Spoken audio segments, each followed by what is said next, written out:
Let's talk about energy. Keeping the same energy all the time. Not when the camera comes on, not when you're protected, or so you think you're protected, but keeping the same energy all the time.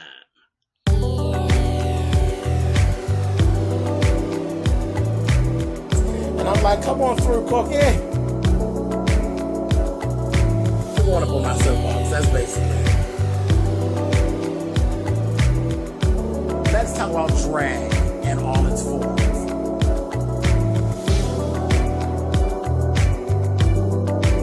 What, Cookie?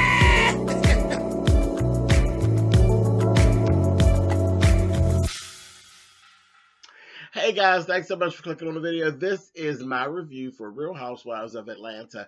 This is season 11, episode 10. And like I said, we're going to talk about energy. But we're going to get to it. We're going to get to it.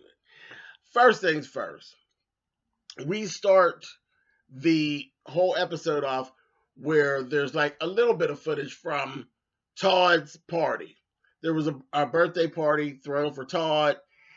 Candy rented out a gym, and the theme was Jordan, and it was real cute, real cute. At this party, there's not a lot of footage. There's not a lot of footage at all. It's more so. It seems like there wasn't a Real Housewives crew there, but there was more of a people's cell phones kind of thing going on. But they didn't have the whole thing caught on tape. Apparently, Portia and Dennis were thrown out of the party. Jamie and her friend, who is Dennis's ex, got into some type of a little kerfuffle with Portia and Dennis. Well, more so Portia. And it was Portia that was asked to go. So we're going back and forth. When they say a couple weeks later, and we start going back. But before they did that, we're getting, they do Candy telling the story and with her staff, and then Portia's telling her story, and they're going back and forth. And it's given, she tried to kiss me. No, I kissed her. No, he kissed her on the cheek. And we don't know exactly what actually happened, okay? But there was some inappropriate contact with the ex-girlfriend and Dennis, and Portia walked up and it kind of imploded. So we don't know exactly what happened, really. But we do know that Portia got thrown out of the party. We know that. So in the midst of that, Portia feels like it was a setup. Sort of like, it made me think all the way back to season 1, episode 1, remember? Girl, your name's not on the list. That whole Sheree and Nene thing. That's how Portia felt like it was a setup. And she made a lot of reference to Candy's team and how her team disrespects anybody that they want, who they feel like they can disrespect. They don't like Portia, and they don't. We've seen that. Don Juan and Carmen and them, they ain't feeling Portia. They didn't feel Portia, and they don't think that Candy and Portia should be friends. So, yeah, she would be up on the block to be disrespected and thrown out and embarrassed without saying anything to Candy. And that was her whole point.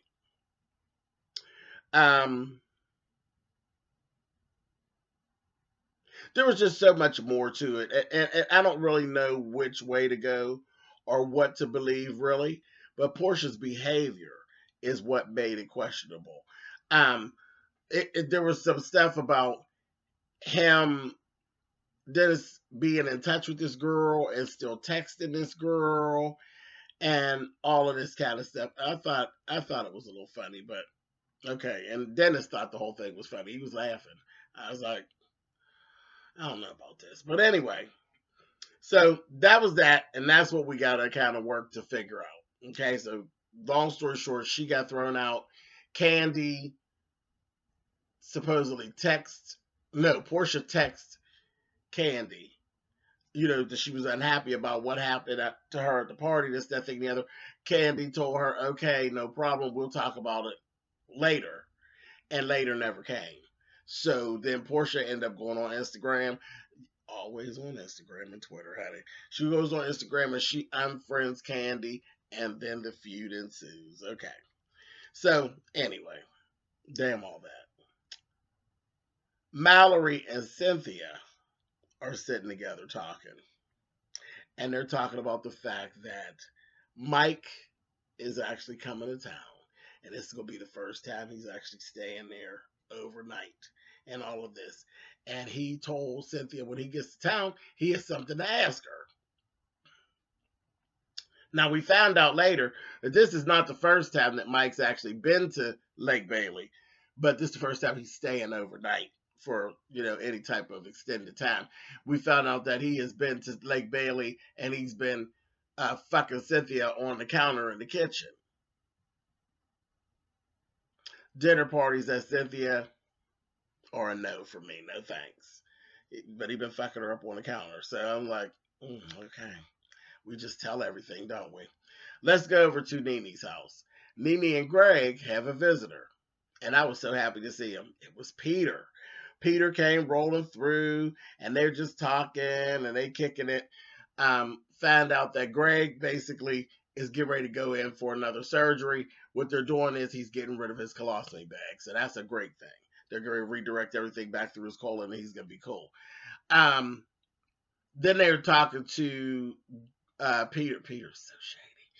Talking to Peter about Cynthia and Mike, and Peter could fucking care less. He wouldn't bite the story. He wouldn't get into it. He wouldn't even entertain it. He was like, care nothing about Cynthia and who she fucking. I don't care. I don't care. I was like, well, that won't be part of your storyline, Nene, because he ain't trying to hear the bullshit. So that was that. He don't give a damn about who she's dating. Okay, so that was cool. So it was good to see Peter. I like Peter. Y'all know I like Peter. Then we go on. We got Eva and Mike go over to visit Paul and Tanya. They got a beautiful home. We've seen parts of her house before. And her old man, her husband, he seems really, really cool. And the two of them as couples, they just really vibed well together. I liked seeing them together. They were fun. They were having a good time. No shade being thrown. Just having a good time. So she was saying, they were talking the whole thing about Swag Boutique and the glasses. And she's like, I didn't feel like I was throwing shade. I mean, it just was what it was. They laughed it off and they moved on. So what they decided was to make it up to Nene. Eva was they were going to have a dinner party over at Tanya's house so they could both smooth over their differences with Nene. And then she's going to invite them to Asia and reenact her bachelorette party with the girls and do she's going to have her second bachelorette party in Asia. So it's like, okay, cool, no problem. That old party, gorgeous party, got, it's nice, just the girls. But it got overshadowed by some shit with Portia and Candy. But anyway, so then we go back and we see Mike and Cynthia. Child, the two of them, honey, just uncomfortable and very awkward. And Cynthia is very all giddy and all into him. And I want you to ask me the question. I think she really thought he was going to ask her to marry him. He was really only interested in fucking her on the counter again, is what I got. Like, he was really interested in, like, I'm here now, girl. I'm going to put this thing in you, honey. I just want to get down, honey. Take your clothes off. Yeah, I'm going to take my clothes off. Yeah, we're going to go on that counter. That was his whole focus. And Cynthia was like, well, wait a minute, child. She's trying to make some good TVs. Like, child, trying to make some bang, bang, bang, bang, bang, honey. I said, you kind of creepy, Mike. You're giving me creepy. But I was like, okay. Anyway. And then he goes and asks her a question. And he's like, will you be my lady? And she just looking all stupid. I said, girl, you are an idiot. And she's like, okay. Here it is. She said, well, I thought we already were exclusive. Obviously, you were. But I don't think he was. But whatever, girl. Now you got what you wanted. Hey, now you are exclusive. She's an idiot. Stone cold idiot. Don't know how to date. always coming across so desperate. You know what I mean? So desperate. I said, girl. And he's like, child, I need somewhere to put this wood, honey. I ain't trying to do all that, what you talking about, child. I want to eat that food. You know you can't cook. And I was like, this is just stupid. Anyway, then we actually see Ronnie and Shamari go and they meet up with this Martez and Wadrina for some couples therapy. Basically, it's like couple counseling. And the whole thing was really Shamari and her balance and being at home with the babies and actually getting back on the road and doing what she does. And I'm looking at Ronnie, and it seems as though Ronnie actually wants her to be at home. Like he's really concentrated on her being an at home wife with them babies. And I said, that gonna be a problem later on because she wants to do what he's doing. So they got some things to talk about. I said, yeah, y'all cut that short, but baby, there's gonna be some more of that. Now, Shamari, this is what I'm seeing as a pattern. Whoever your hairdresser is, let me talk to you right now. Hairdresser. Shamari needs a track and a half. One track and a half. You need to put it in. It needs to go up here, but you can angle it here and bring it right on across. A track and a half. That's what she needs because her swoop is just too damn thin. It's too thin. She needs an extra track and a half. Slice one and put the other one in whole. That's what she needs. And her hair would be cool. Because even when she got to the party over at Tanya's house, it was better because they had actually curled it.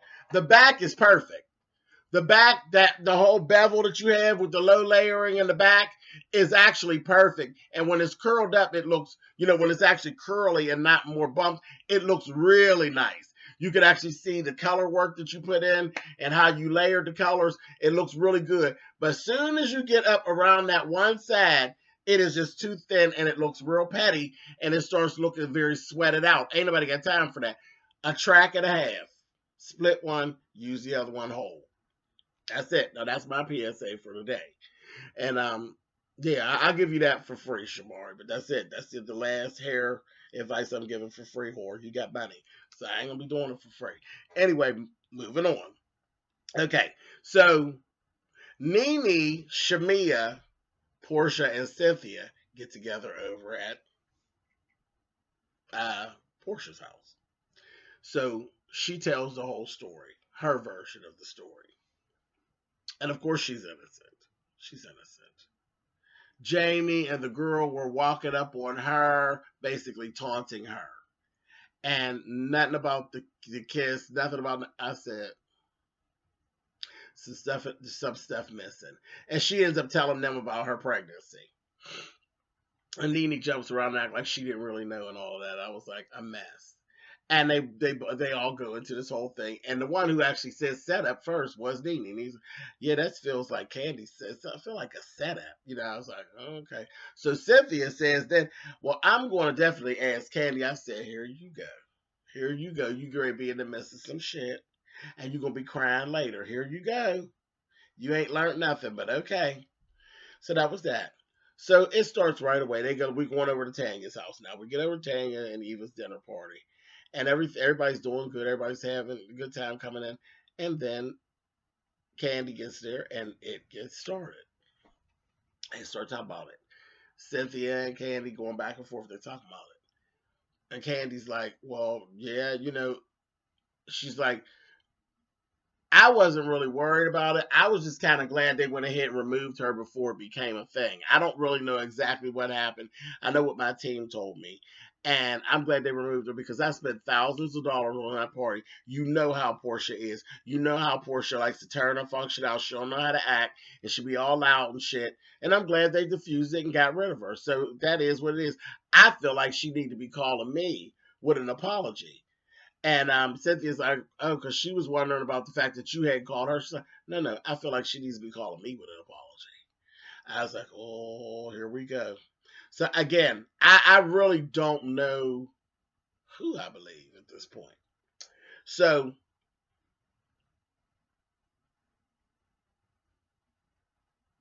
yeah. I don't know exactly who I believe at this point, but I do know Portia. I do know how Portia acts. And do I believe that Jamie and the girl really ran up on Portia and just was antagonizing Portia? I don't believe that they were running up on her and antagonizing her because she's already beat Jamie's ass in the past. And they don't know that she's pregnant. She done whooped Jamie's ass before at the party. Remember, chased her down the street and beat her ass. So we know Jamie not no fighter. Now the other girl, do I believe she rolled up on Dennis and performed? I do believe that she did that. Now that I believe. I believe that, but I don't believe they was antagonizing. Picking, maybe. But antagonizing, no. And especially if Dennis is still in contact with this girl and texting this girl, yeah, I could believe that she rolled up and disrespected Portia. And I could believe that Portia went the fuck off too. Because if I was Portia, guess what I'd have did? I'd have went the fuck off. Yes, I would have. Don't you bitch, don't you come and try to do me, whore. Yeah, I would have went the fuck off, and I'm sure Portia did. But anyway, so Nene comes in. Nene was the last one. And so Cynthia said, help me, Nene, help me explain what was actually said, um, about Portia's side of the story. So Nene was getting ready to start, and she looked at Candy's face, baby, and Nene completely backpedaled and pussy popped and was like, whoa, wait, is that what I'm supposed to be saying? I don't know. Wait a minute. Girl, I'm not in this. I said. And then Nene's in the confessional like, honey, I seen Candy's face, and Candy was all the way in, and I wasn't even trying to do all that. I ain't in this. I said, not the punk. Total backpedal pussy pop. I said, wow, Nene really left Cynthia's ass hanging right out there. I said, uh-huh.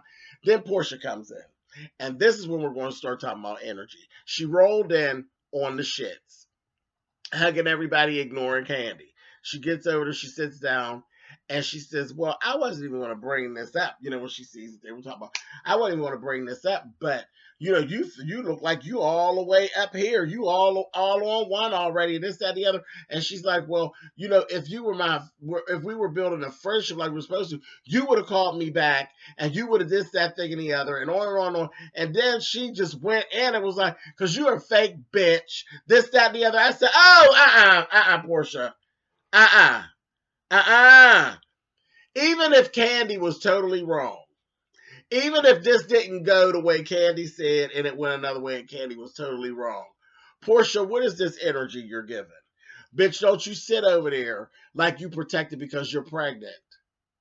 Because that's what I'm seeing. I'm seeing camera balls right now.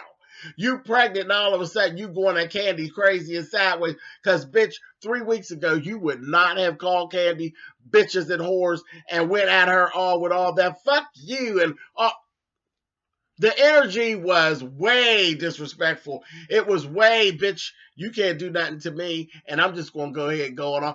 It to the point where Candy was like, you know what, I'm going to go ahead and go because this shit's getting ready to go left. She'll let you know I'm going to whoop your ass. I'm going to jump on you, bitch. So I'm going to go. And Portia didn't stop. She kept right on going. Cynthia was like, whoa, Portia need to bring it on down. Cynthia got up and was like, I said, and they couldn't even get her. She went on. She was so ballsy. And I didn't respect it at all. If this is what you gave all the time, I'd be cool with it. But no, you sitting behind that pregnancy with that fuck shit. I said, girl, Candy didn't know. Go on and smack her one time, Candy. Smack her one time. Just one time. Just smack her across her goddamn face. Because that's what she deserved. She was so out of order. I said, no, she didn't. No, she did not. And child, remember, Tanya, Eva, and Candy still don't know she's pregnant. I said, oh, that was a mess. She got to talking all about Candy's employees. She said everything she's always wanted to say in the way that she wanted to say it. She totally disrespected Candy. I was like, wow. Wow. Energy. Now, I want you to keep that same energy when you drop that load. I want you to talk to Candy the same way you did that night when you had that baby, bitch. And on that, they stopped right there in the middle. They love it to be continued. So we're going to hold up till next week. But yeah, Portia, bitch, you done did this and this on camera. I want you to keep that same energy, bitch, when you had that baby. Promise you it won't go the same way. Promise you it won't. fucking ridiculous. Oh, punk bitch.